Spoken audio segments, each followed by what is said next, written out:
12 বছর আমরা অপেক্ষা করেছি, কারণ আমরা একটি পিশাচ সরকারের অধীনে বাংলাদেশকে দাবিয়ে রেখেছিল একটি পিশাচ সরকার শেখ হাসিনার নেতৃত্বে। আজকে গত 5ই অগাস্ট এই স্বৈরাচারের বিদায়ের পরে শিক্ষার্থীদের নেতৃত্বে পরিচালিত আন্দোলনের ফসল একটি আপামর মানুষের প্রত্যাশার জায়গায় একটি অন্তর্বর্তীকালীন সরকার প্রতিষ্ঠিত হয়েছে। আর কোনো দেরি আমরা সহ্য করব না।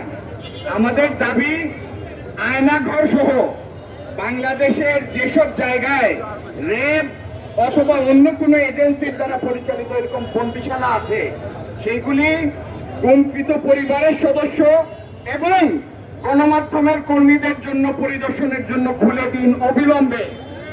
আমরা দেখতে চাই সেখানে কি আছে, আর আমাদের কম্পিত নেতাদের অবস্থান স্পষ্ট করেন।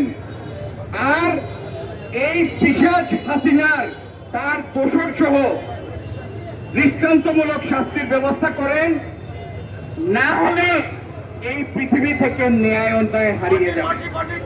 ধন্যবাদ। আসসালামু আলাইকুম।